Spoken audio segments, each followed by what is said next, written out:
출애굽기 탈출하기 오전 전도사입니다. 나일강이 변하여 피가 되는 재앙의 경고로부터 시작하여 9번째 재앙에 이르기까지 바로는 두려움에 사로잡혔다가도 재앙이 그치게 되면 다시 그 마음을 스스로 완강하게 하여 또 다른 재앙을 자처하였습니다. 이제 마지막 재앙에 대한 경고가 주어지고 있습니다. 이처럼 하나님께서 재앙을 내리시기 직전 그것을 미리 예고하시는 것은 그 재앙이 결코 우연한 것이 아닌 것임을 깨닫게 하기 위해서였습니다. 10번째 재앙은 애굽 땅에 있는 모든 처음 난 것은 왕위에 앉아있는 바로의 장자로부터 맷돌 뒤에 있는 몸종의 장자와 모든 가축의 처음 난 것까지 죽게 되는 마지막 재앙입니다. 하나님은 왜 장자 가축에 처음 난 것을 죽이시는 재앙을 주신 이유는 무엇일까요? 여호와께서 모세에게 이르시기를 내가 이제 한 가지 재앙을 바로와 애굽에 내린 후에야 그가 너희를 여기서 내보내리라. 그가 너희를 내보낼 때에는 여기서 반드시 다 쫓아내리니 백성에게 말하여 사람들에게 각기 이웃들에게 은금 패물을 구하게 하라 하시더니 백성에게 말하여 원래 뜻은 귀옛말로 이야기하다입니다. 이는 애굽인들의 감정을 자극하지 않도록 그들 몰래 엄밀히 전달하라는 뜻입니다. 이미 하나님께서는 3장 21절부터 22절에서 너희가 나갈 때에 빈손으로 가지 아니하리니 너희는 애굽 사람들의 물품을 취하리라고 약속하신 바 있습니다. 이스라엘 백성은 애굽에서 종살이하면서 많은 노동력과 이익을 주었습니다. 그러므로 그들이 애굽 사람들에게 은금을 구하는 것은 노동에 대한 정당한 대가를 요구하는 것이나 다름없습니다. 여호와께서 그 백성으로 애굽 사람의 은혜를 받게 하셨고 또 그 사람 모세는 애굽 땅에 있는 바로의 신하와 백성의 눈에 아주 위대하게 보였더라. 그 백성으로 애굽 사람의 은혜를 받게 하셨다는 것은 이스라엘 백성에 대한 애굽 사람들의 적대감이 사라지게 되고 또한 모세는 애굽 사람들에게 매우 두렵고 중요한 인물로 인식이 되었습니다. 모세는 애굽 땅에 있는 바로의 신하와 백성의 눈에 아주 위대하게 보였더라고 말씀하고 있습니다. 하나님께서는 모세에게 너는 바로에게 신같이 되게 하였은즉 이라는 7장 1절의 말씀의 성취라고 볼 수 있습니다. 애굽에서 절대 권력을 행사하던 바로가 여러 번에 걸쳐 모세 앞에 재앙을 중지시켜달라고 간청한 일은 모세를 위대하고 두려운 존재로 인식하게 만든 것입니다. 한편 아주 위대하게 보였더라고 말씀하는 바는 모세 개인이 애굽인에게 위대한 인물로 인식되었다는 것이 아니라 하나님께서 모세를 크게 세우셨다는 것입니다. 따라서 공동 번역은 바로의 신하들과 백성들이 모세를 위대한 인물로 여기게끔 세워주셨다고 번역할 수 있습니다. 모세가 바로에게 이르되 여호와께서 이와 같이 말씀하시기를 밤중에 내가 애굽 가운데로 들어가리니 지금까지 재앙은 하나님의 지시에 따라 모세와 아론이 대신 집행한 것이었으나 이제 마지막 재앙만은 하나님께서 밤중에 내가 애굽 가운데로 들어가리니 라는 하늘 보좌로부터 애굽 땅에 내려오셔서 직접 재앙을 내리실 것을 뜻합니다. 하나님께서 직접 행하신다는 것은 그 재앙의 힘이 무섭고 치명적인 결과를 수행한다는 것이며 마지막 재앙이 밤중에 내린다는 것은 더욱 두려움이 가중되는 효과가 나타날 것입니다. 애굽 땅에 있는 모든 처음 난 것은 왕이 앉아있는 바로의 장자로부터 맷돌 뒤에 있는 몸종의 장자와 모든 가축의 처음 난 것까지 죽으리니 애굽 온 땅에 전무후무한 큰 부르짖음이 있으리라. 이는 장자의 죽음이 얼마나 무서운 재앙인가를 짐작하게 합니다. 이 큰 부르짖음은 애굽인의 한 가정에서만 들리는 것이 아니라 전국의 모든 가정에서 동시에 바라는 전 국민적 곡성입니다. 애굽인들의 장례식 풍습 가운데 하나가 큰 곡성으로 이는 몸부림치면서 두 손으로 가슴을 두드리고 슬픈 소리를 내어우는 것입니다.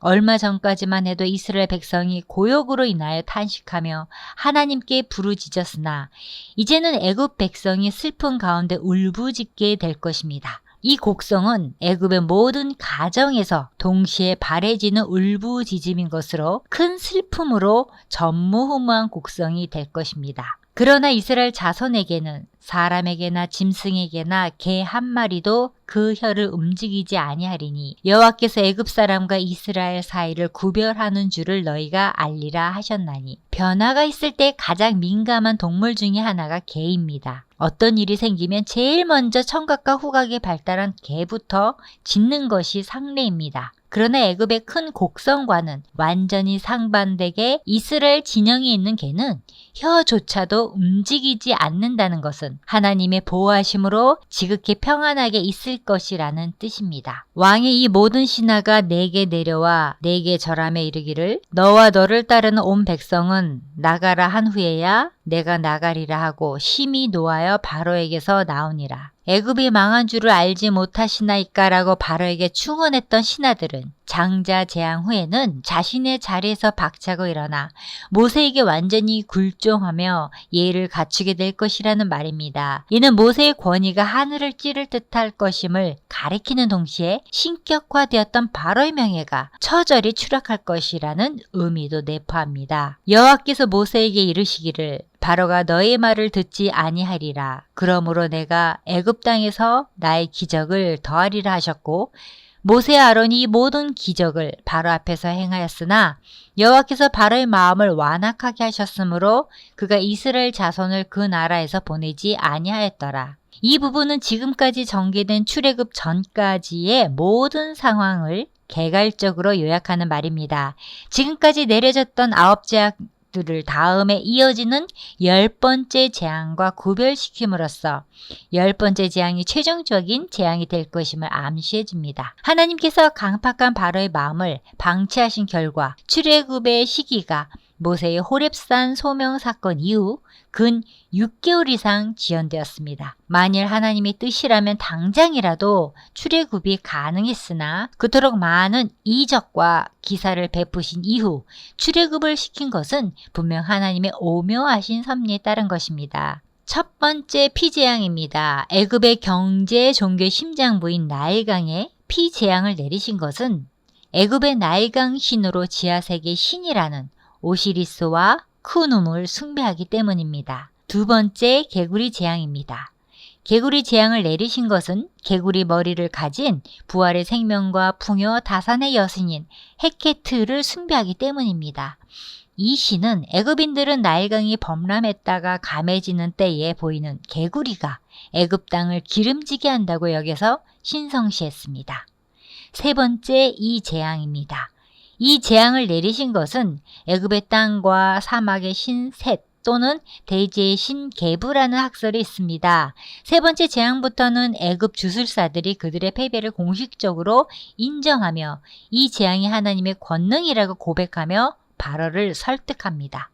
네 번째 파리 재앙입니다. 네 번째 재앙부터는 여호와가 이스라엘인과 애굽인들 사이를 구분지으며 파리를 신으로 숭배하기 때문입니다. 다섯 번째 돌림병 재앙입니다. 애굽에는 가축의 대표로 여겨지는 소에 대한 우상이 많이 존재했습니다. 돌림병을 내리신 것은 애굽의 암소신 하토르, 황소신 아피스를 신으로 숭배하기 때문입니다. 애굽의 생축에 악질이 생겨 죽게 한 것은 숭상한 동물들이 단순한 피조물임을 알리기 위해서입니다. 여섯 번째 악성 종기 재앙입니다. 여섯 번째 재앙을 통해 여호와의 심판을 받은 애굽의 신은 질병의 신, 세크멧, 의술의 신, 이모텝으로 추앙받고 있었습니다. 일곱 번째 우박재앙 신입니다. 우박재앙을 내리신 것은 애굽의 대기의 신 슈아, 농업의 신 이시스, 습기의 신 테프누트를 겨냥한 것입니다. 일곱 번째 재앙인 우박을 통해 바로의 신하들은 여호와의 재앙을 두려워해서 종들과 가축들을 집으로 들임으로써 하나님의 능력을 믿게 되었다는 것을 나타내었습니다. 여덟 번째 메뚜기 재앙입니다. 애굽의 신인, 곤충신, 곡물신 등을 신으로 숭배하기 때문에 농경지역에서 가장 두려워하는 죄로 모든 곡물을 순식간에 파괴해버린 재앙입니다. 여덟 번째 재앙인 메뚜기를 통해 바로는 여호와의 능력을 인정하게 되었습니다. 아홉 번째 흑암 재앙입니다. 이 재앙은 여호와가 세상에서 가장 해가 잘 드는 나라 위에 내린 것입니다. 흑암 재앙은 애굽인들의 최고 신인 태양신 라를 그들로부터 빼앗고 여호와만이 신 중의 신임을 증명하는 재앙으로 3일 동안 일어났습니다. 9번째 재앙의 흑암을 통해 모든 애굽 사람들과 이스라엘 백성들이 여호와의 권능을 인정하게 되었습니다. 앞으로 있을 10번째 장자의 죽음 재앙입니다. 고대 이스라엘에서는 장자와 처음 난 짐승들을 특별하게 생각했습니다.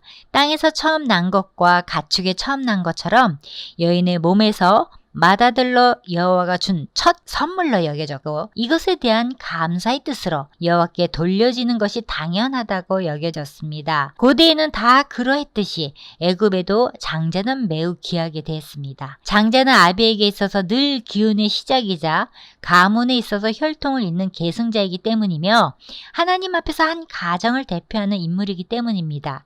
그러므로 장자에게는 형제 가운데 지도자적 지위, 존대, 갑절의 재산, 우선권 등이 주어졌습니다. 이렇게 중요한 처음 난 것을 하나님의 징계로 죽이실 것이라고 선포하였습니다. 이런 점에서 장자의 죽음은 몇몇 생명을 죽이는 것에 그치는 것이 아니라 애굽 전체에 대한 저주이며 심판이라고 할 수 있습니다. 대상은 가장 존귀함을 받는 바로의 장자로부터 시작하여 가장 천한 계급이라고 할 수 있는 맷돌 뒤에 있는 몸종의 장자까지 모두 포함이 되는 것입니다.